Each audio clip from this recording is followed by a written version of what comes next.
Some of the songs you've heard from me almost never existed because I was afraid. And I was letting fear control my music, control my thoughts, and stop me from pressing forward. And I remember specific times I'd have these songs and I wanted to play them for people. Maybe it was my wife. Maybe it was some of my friends, producers that I wanted to share these songs with. And then I finally did. And the response wasn't what I thought it was going to be. I thought maybe they're going to make fun of me or that's not good enough. And they're like, dude, you got to release this. You got to put this out. Like I know specifically for the song Supernatural. I know I was afraid to share the song No Plan B.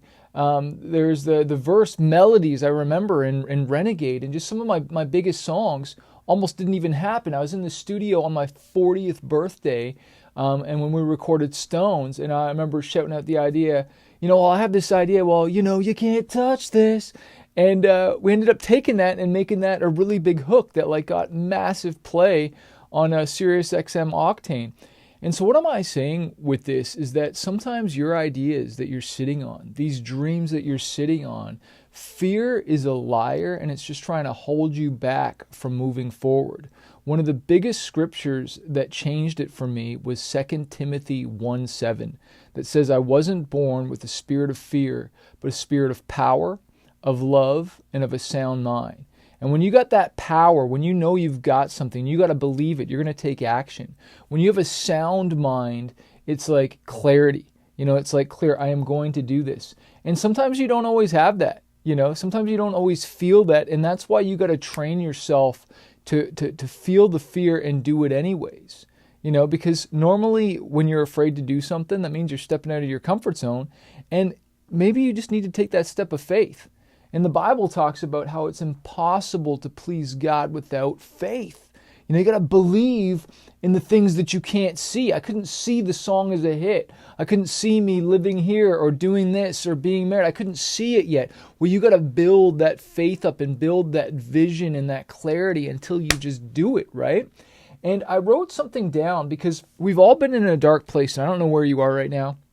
But I wrote these things down literally in church yesterday, and I really hope they speak to you because I don't know where you are right now, but I believe you're coming out of that place and you're going to somewhere special. God's got a plan for you. It says in Jeremiah 29:11 that I got a plan to prosper you, to give you a hope and a future. But that means you got to get out of where you are. You see, what got you here won't get you there. And if you want to get there, what you're doing here has to change. And so I'm coming out with my heart broken, but I'm coming out. Maybe your heart's broken right now. Maybe you're going through something, but you can come out of it. I'm coming out with some scars, but I'm coming out of that dark place. I'm coming out with tears in my eyes, but I'm coming out. I'm coming out smelling like smoke, but I'm coming out, but now with a fire inside of me, okay? I'm coming out with cracks in my armor, with bruises, with scars, but I'm coming out. I'm not coming out bitter. I'm coming out better. I'm not coming out weaker. I'm coming out stronger. Devil, you should have taken me out when you had the chance because now there's this fire inside of me that is going to go change the world, is going to go impact people. And earlier in that scripture when I talked about in 2 Timothy of power, love, and of a sound mind, that word love, when I'm doing things out of love, trying to give instead of just trying to get, it switches the whole conversation. When I go and I think about how can I help this person as opposed to who can help me all the time, the Bible talks about, he who refreshes others, he himself will be refreshed. And it's just an amazing thing. I heard John Hagee talk about this years ago where he's like, man, if I knew somebody who was depressed, struggling, discouraged, this is a psychiatrist giving this advice, and he was just sharing the story that if I was so down in the dumps, I'd find somebody that is in a worse position than me, whether I got to go on this other side of the tracks, go somewhere else, find them and help them. And as I help them, I also help myself. As I free them, I'm also freeing myself at the same time. And I remember my very first show as Manafest. I got booked at this camp, this kind of like youth camp kind of thing, like a weekly camp. And I was first time performing by myself because I was in a rap group. A lot of people don't know that. And I was going to go perform. I practiced all week. I was scared and excited at the same time. And that's the thing, like you can do something while you're like still struggling in fear. Like it doesn't mean like you can't move. You can have doubts. You can have insecurities, but you can still move. Like, just move in it. And you know what it'll do? It'll flush out the fear. I've said this before, action fuels success. And it's not about how you start, but it's about how you finish. And so I'm at the show getting ready, and there's all these people there and stuff. And I see these kids, and they're skaters and stuff. And I was like, well, I skate. And I was like, you know what? I'm just going to go hang out with them, skate with them, do some tricks, and just love on some people, compliment their clothes, compliment their outfit, just hang out with some bros. And you know what that did immediately? It flushed out the fear, because I was just going to give. And I thought, when I'm on that stage, I'm just going to give my all. I'm not going to worry about what other people think of me, because most of the time they're not thinking about you. They're thinking about themselves. And there's an interesting scripture. And I'd never read this before. It's in Nehemiah 6:3. Where Nehemiah is building the wall, and he's got some enemies that are coming to do him some harm. And instead of going down to meet them, instead of going down to their level, he says this. He says, I'm doing a great work, so I can't come down. Why should the work cease while I leave it to come down to you? And I look at that as an opportunity when we get haters, when people say things, because they will. And if you haven't experienced haters yet, it's a wonderful thing. It's a wonderful experience. But you haven't had real success and real breakthrough until you've gotten some haters, because you got to make some noise, because not everyone's going to love you, no matter what you're doing. It doesn't have to be with music. It could just be anything. You're going to get some haters. And who says you have to respond to them? Who says you have to respond to the comments? You know what one of my favorite things to do is when someone leaves a negative comment about something, especially if it's a long one, is just press delete. I know they spent so much time crafting that, and I just get to just press delete or just ignore it altogether. But why should I shrink down to their level when I'm doing something God has called me to do? I'm not in competition with you. I'm not in competition with this person or that person. I'm in competition with myself. And really, should we even be using that word competition? I'm just operating in my purpose, what God has called me to do, which is different than what God's called you to do. Everyone's journey looks so different, right? And so when you're focusing on what you're called to do, there is no competition. One of my mentors, Myron, said, look, when you're trying to be someone you're not, right? Or you're trying to be somebody else, you're not there and they're not there. Because if I try to be someone else, I can't be someone else. And when I'm trying to be someone else, I'm not there.